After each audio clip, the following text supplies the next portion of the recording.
time has come to go and pick up my new BMW for the duration of the trip. This is the beast here. Woo! Here we go! It's time to head off on the 30-day journey around the UK. Alright, let's get this show on the road. Basically, without this, I can't charge all my gear up efficiently while I'm out camping. This is the key. I heard it was possible to wild camp on your estate. Woo! Out in the middle of nowhere out here. This is exactly what I want for wild camping. That was close. I think it's around here somewhere. Looks like I'm going to be camping with the sheepies tonight.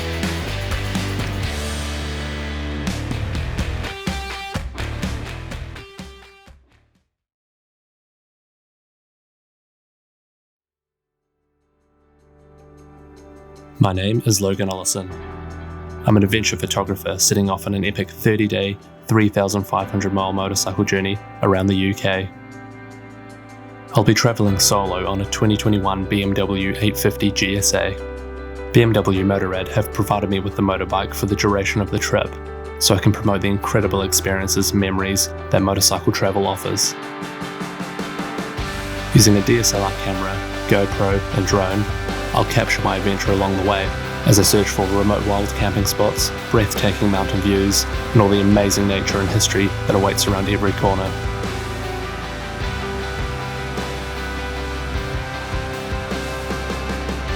Starting in Brighton, I'll pass through England and Wales before reaching Scotland.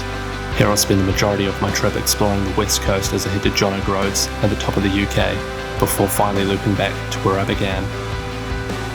This is my story. Long way to the top.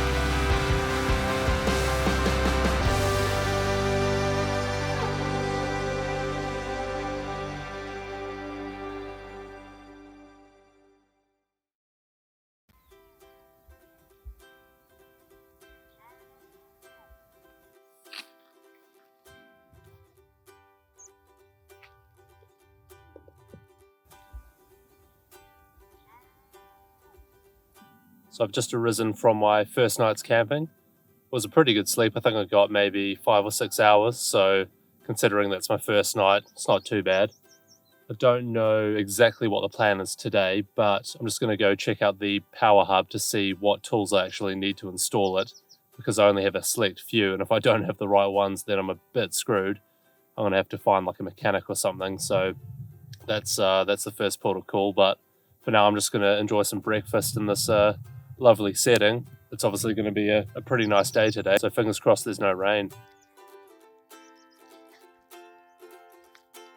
I've got a few sheep coming in hot at the moment. I must be in their territory, so I might pack up and carry on.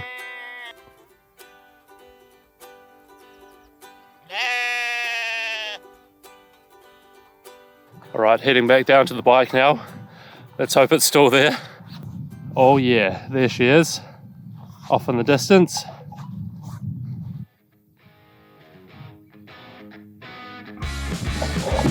All right, back on the road again.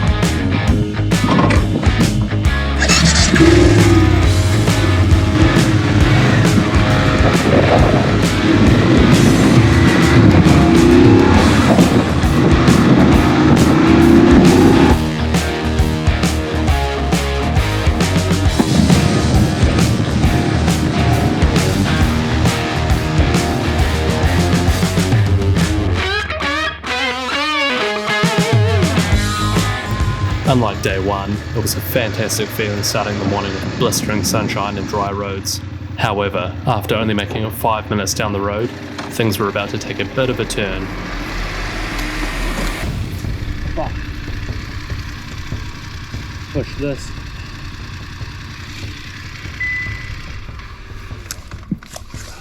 Oh, this is not ideal.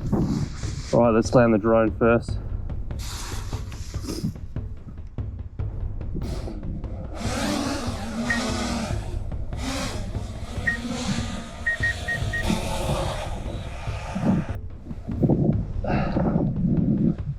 Alright, first time I've dropped the bike. That was a bit silly of me. let's get it back up. Oh, it's going to be heavy. Might just take some stuff off to make life easier.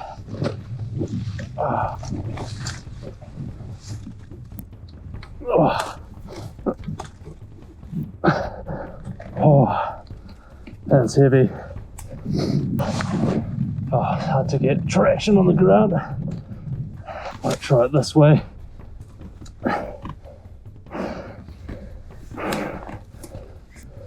Right. Plan B, let's get these panniers off, make things a bit easier. What an idiot.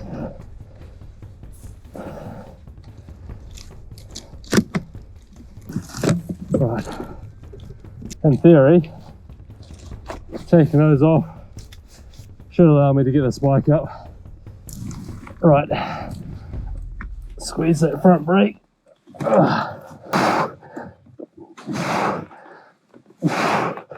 Oh, there we go. Right. Note to self, don't put the stand up on soft grass. Oh. Well, I'll be honest, I feel like a complete idiot.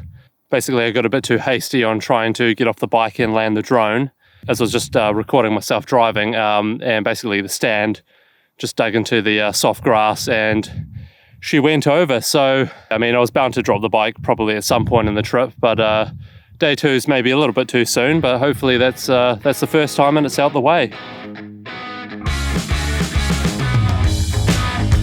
So when the bike goes on its side, you actually need to flip this up and push the SOS button. Basically it sends out a beacon if the bike's on its side, just in case you've crashed. And if you don't respond by hitting that button, they'll send out help. So hopefully I pushed that correctly and there's not going to be a search party out for me. Let's get back to it.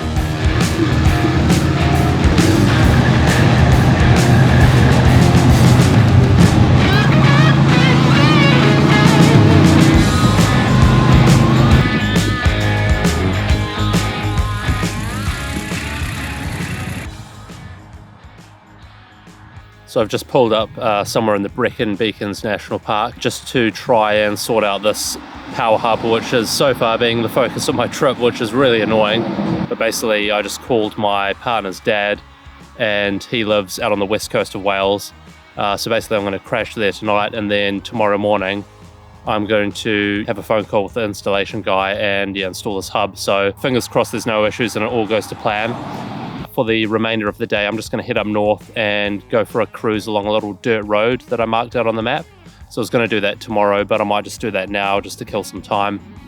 And yeah, and then I'll head over to the west coast of Wales.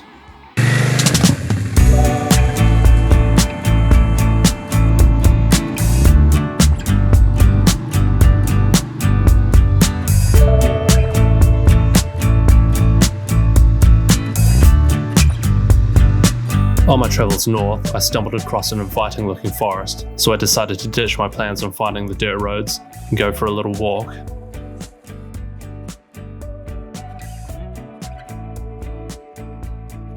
I also bumped into a local in the car park who gave me a tip about a biker cafe called the Bwlch Nant. I made sure to stop there for a cuppa on my way out west to Aberaeron.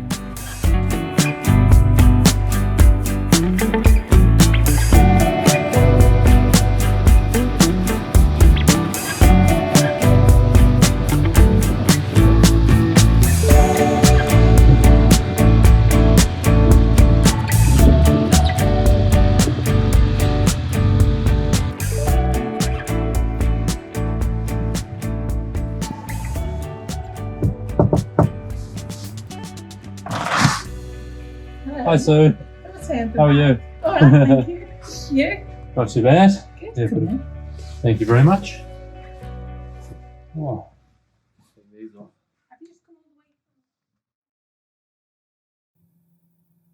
the way? Alright, I've just woken up. It is day 3. I'm out on the west coast of Wales. I just spent last night at my partner's dad's place. Basically, this morning I need to install this power hub, so I've got a phone call with Denali to get it sorted. I don't know what time they're calling, but hopefully it's sometime soon.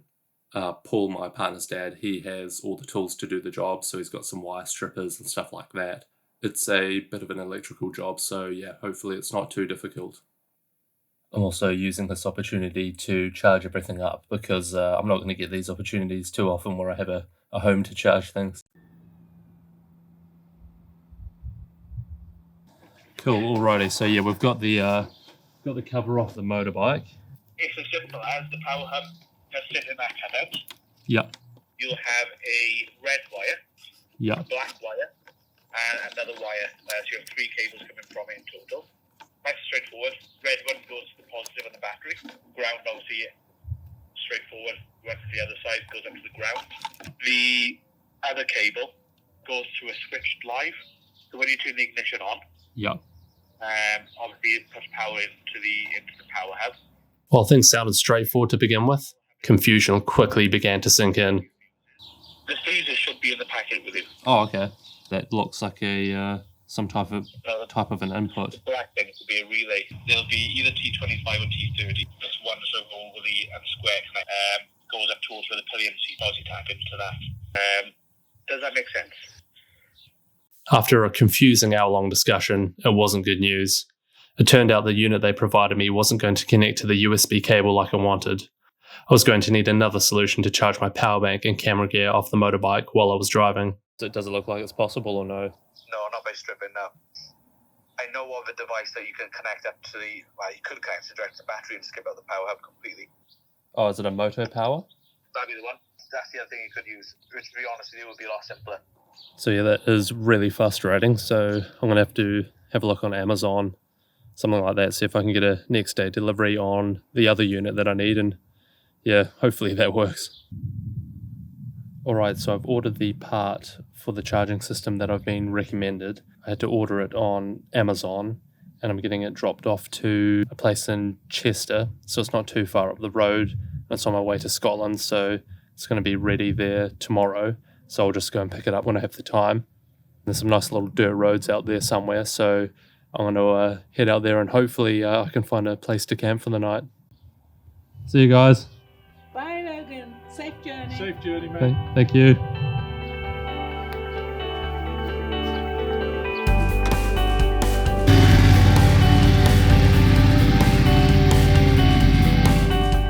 The dirt roads where I was looking to explore and camp the night were in a forest not far north. But first, I needed to stop in at the visitor centre to find out how I could access them. Hi there. I looked on a map and I read somewhere that you could take a motorbike around some of the gravel roads around these ways. Is that true, or? Yeah, there's only one green lane. Oh, okay. Yep. Yeah, it's this one here. The green lane is the one that just goes like past the park here and up that way. So I just drop down here, do I? Yeah, so you find out. You open the gates up and then he's closing behind you. Oh, cool. Okay. It's not this one, sorry. That will take you around the lake. It's this one here. Yeah, that's the green lane. This one here, yeah. Okay, cool. And you can come out onto the roads again. I don't even know where it goes. Okay. Because it's a green lane. Yep. And I've never travelled on it, but yeah, Okay. it's legal. You're allowed to go that way. Perfect. Okay, thank you. Okay. And I've seen the red kites. They're being fed this At afternoon. 3:00. 3 o'clock. Okay, Yeah. cool. Yeah, I might stick around for that actually. So I've just been in and chatted to the visitor centre to see if I can do a bit of off-roading on a green road, and I didn't think it was possible when I came in, but it turns out it is. So I don't know where it goes and where are we staying the night. We'll just work that one out when we're out there. But yeah, to be honest, I've been feeling a little bit beaten up because the weather's just been a bit average. It's raining now. I've had issues with all this sorting this charging system out, but there are some red kites, which are birds of prey, that they're about to feed down by the lake here in about 10 minutes. So that's some good news and some good timing. So we're going to head down there now and try and get some shots. Red kite were a prominent species in the UK for centuries, but only less than 20 years ago, there were only 1 or 2 known breeding pairs left in the wild. Thanks to some amazing conservation efforts, there are now more than 2,500 breeding pairs of red kite in Wales alone. Seeing so many in one area was a treat and made for some great shots.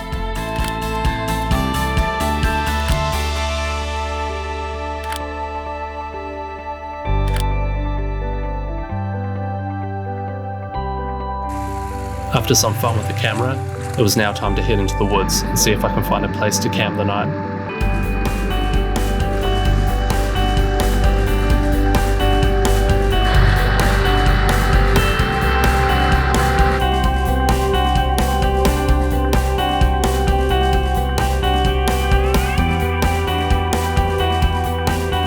So I'm out in the middle of nowhere. I actually have, literally no idea where I am. I've checked on the map and I can still make it back to the main road, but yeah, basically I'm kind of aimlessly driving down gravel roads trying to find a place to camp for the night. I did see a little place by a reservoir, but it's pretty visible from the road and you're not really allowed to wild camp out here from what I understand. So I think I'm just going to keep driving and try and find somewhere, and hopefully this rain subsides a bit. After not having much luck finding a place to camp, I ended up back on the main road. I decided to head into a nearby town to ask for some help. Oh, hello there. Hey, sorry, there's a bit of a random question. I've just come from the forest back that way. Do you know if it's acceptable to wild camp in the forest at all, or no? For you to camp? Yeah. I wouldn't like to say. Yeah, okay, cool. Yeah, I'm just sort of driving around. I was just hoping I could maybe find a spot that's, out of sight. Maybe you could, maybe yeah. They won't. I don't think it'll hurt if you camp in the forest. I don't think so. Okay. I might head back and see if I can find a spot somewhere. Yeah, I cool. think you'll be fine. Thank you. Cheers. See ya. Well, sounds like it might not be too much of an issue with a wild camp, so I might just head back and just have a harder look for a spot.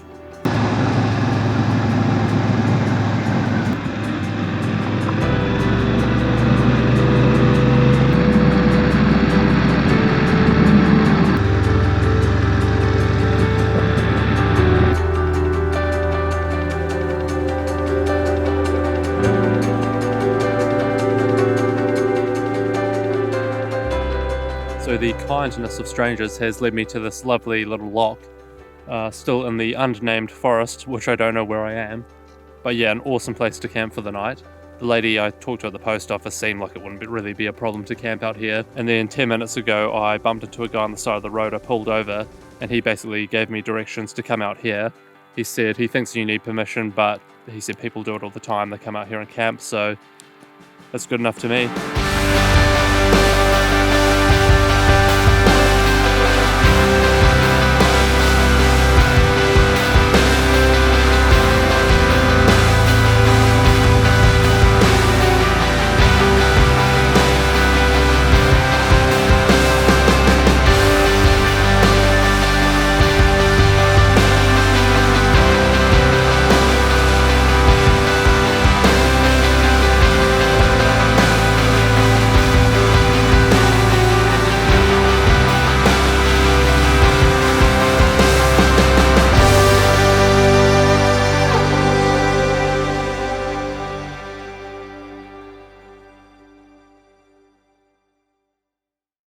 So the midges have been driving me insane, and I was flying the drone around, and I found the most effective repellent is literally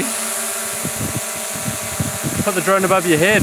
Perfect. Dries the hair out a bit too as well.